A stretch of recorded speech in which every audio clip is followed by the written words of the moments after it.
کہ یہ جو حضور نے فرمایا لا فضل لعربی علی عجمی ولا لعجمی علی عربی الا بالتقوی، کسی عربی کو کسی عجمی پر کوئی فضیلت نہیں، کسی عجمی کو کسی عربی پر، کسی عربی کو کسی عجمی پر کوئی فضیلت نہیں، کسی گورے کو کسی کالے پر، کسی کالے کو کسی گورے پر کوئی فضیلت نہیں الا بالتقوی۔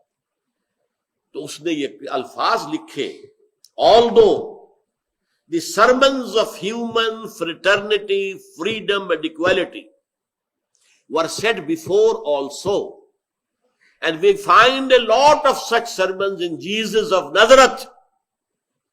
کیا ترجمہ ہوا؟ اگرچہ انسانی حریت و اخوت و مساوات کے واعظ تو دنیا میں پہلے بھی کہے گئے تھے، اور ایسے بہت سے واعظ ہمیں حضرت عیسیٰ علیہ السلام کے مواعظ میں بھی ملتے ہیں، but it must be admitted، لیکن یہ بات تسلیم کیے بغیر چارہ نہیں، that it was Muhammad صلی اللہ علیہ وسلم who established a society based on these principles first, for the first time in human history، کہ یہ محمد تھے صلی اللہ علیہ وسلم جنہوں نے تاریخ انسانی میں پہلی بار ان اصولوں پر مبنی ایک معاشرہ قائم کیا، ایک نظام برپا کیا۔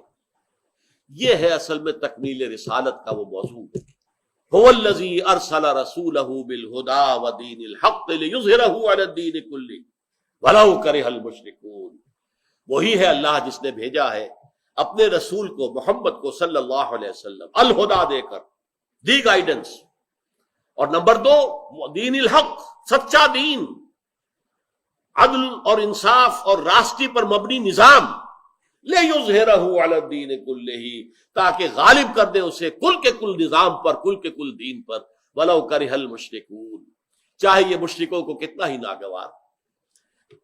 شاہ ولی اللہ دہلوی رحمت اللہ علیہ کے نزدیک یہ پورے قرآن کا عمود ہے۔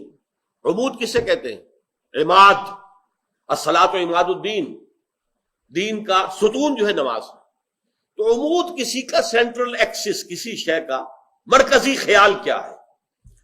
اب ایک مقالہ لکھا جا رہا ہے تو مقالے کا ایک مرکزی خیال ہوتا ہے نا، اس کے لیے ادھر سے دلیل ادھر سے دلیل، اس کے خلاف کوئی بات ہے تو اس کا توڑ، اس کی نفی، یہ سب ہوگا، لیکن اصل میں مرکزی خیال کیا ہے؟ پورے قرآن کا مرکزی خیال یہ آیت ہے، وقول امام الہند شاہ ولی اللہ دہلوی رحمت اللہ علیہ۔ یہ آیت سمجھیں گے تو قرآن سمجھ میں آئے گا، یہ آیت سمجھیں گے تو جہاد کس لیے ہے، قتال کس لیے، وہ بات سمجھ میں آئے گی۔ آج جو دنیا میں ایک شورا ہے کہ یہ تو اس میں اس کتاب میں قتال قتال قتال قتال، جنگ جنگ جنگ، یہ تو بہت زیادہ جو ہے وہ خونی قسم کی کتاب ہے۔ اس کی وجہ کیا ہے؟ وہ یہ نہیں سمجھتے کہ یہ اصل میں قتال جو ہے وہ ایک انقلابی عمل کا ٹاپ تھا۔ 15 برس مکے میں تو کوئی قتال نہیں ہوا، دعوت دی جا رہی ہے، تبلیغ ہو رہی ہے، تیاری کی جا رہی ہے، تربیت ہو رہی ہے، تزکیہ ہو رہا ہے، تنظیم ہو رہی ہے، جمع کیا جا رہا ہے، یہ سارا کام ہو رہا ہے، کوئی قتال نہیں۔ مارے کھا رہے ہیں، صبر کر رہے ہیں، کوئی قتال کا سوال ہی نہیں، جوابی کارروائی تک کی اجازت نہیں۔ انقلاب کے آخری سٹیج پر آ کر یہ لازم ہے۔ کیا بولشوک ریولوشن میں کوئی خونریزی نہیں ہوئی تھی؟ کیا فرینچ ریولوشن میں کوئی خونریزی نہیں ہوئی تھی؟ تو بہت ہوئی تھی، اس کو بلڈی ریولوشن کہتے ہیں دنیا میں، خونی انقلاب۔ کیا امریکہ نے جب برطانیہ سے آزادی حاصل کی ہے تو خونریزی نہیں ہوئی تھی؟ کیا امریکہ نے جب اپنے ہاں سلیوری ختم کی ہے تو خونریزی نہیں ہوئی تھی؟ کوئی بھی نظام میں تبدیلی آپ لانا چاہیں گے، اس جو موجودہ نظام ہے اس کے ساتھ جن لوگوں کے ویسٹڈ انٹرسٹ ہے وہ کبھی برداشت نہیں کریں گے، وہ مقابلے میں آئیں گے، روکیں گے۔ گارڈ اپ یور لانس، اپنے مفادات کے تحفظ کے لیے کھڑے ہو جاؤ۔ کتنی بڑی سول وار امریکہ کے اندر ہوئی ہے، ساؤتھ اینڈ نارتھ کے درمیان، کیوں ہوئی؟ وہ ایک انقلابی عمل کی ایک ناگزیر ہوتا ہے آخری سطح پر جا کر، اور اسی سلسلے میں قرآن مجید میں جہاد اور قتال کا ذکر آتا ہے۔ انقلاب برپا کرنا تھا، اسلام صرف مذہب نہیں ہے، وہ ایک نظام لے کر آیا تھا دنیا میں، اس نظام کو برپا کرنا تھا۔ جیسے کہ ایک صحابی نے کہا تھا رستم سپہ سالار افواج ایران کے سوال کے جواب میں، انہوں نے کہا تھا یہ کیوں آپ لوگ ہم پر حملہ آور ہو گئے؟ پہلے بھی آپ لوگ آیا کرتے تھے، ٹرائبل ہورڈز لوٹ مار کرتے تھے، چلے جاتے تھے، اب ہمارا پیچھے نہیں چھوڑ رہے، وجہ کیا ہے؟ تو جواب دیا انہوں نے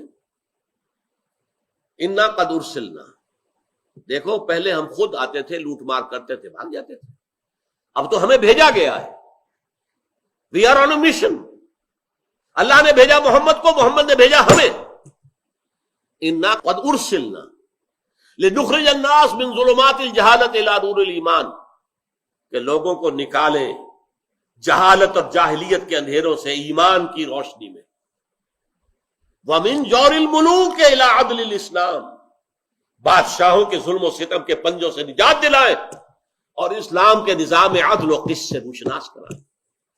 تمہارے بادشاہ محل بناتے ہیں، عیش کرتے ہیں، اونچی اونچی فصیلوں میں رہتے ہیں، بڑے بڑے ان کی زندگی، ان کے لیے ہر طرح کے عیش و آرام، ان کی فوج کھڑی ہوتی ہے، ذرا کوئی ٹیکس دینے سے انکار کرے تو ان کی گردنیں اڑا دی جاتی ہیں، محنت کاشتکار کرتا ہے، عیش جو ہے وہ جاگیردار کرتا ہے یا بادشاہ کرتا ہے، محنت جو ہے جو بھی کارکن ہے بیٹھ کر جو ہے وہ کھدر بن رہا ہے اپنے کرگے پر، اور اس سے ٹیکس لے رہی ہے حکومت، اور اس ٹیکس سے پھر حکومت نے فوجیں کھڑی کر رکھی ہیں، ذرا تم نے سرکاری کی تو سر کچل دیا جائے گا، you have to pay the taxes.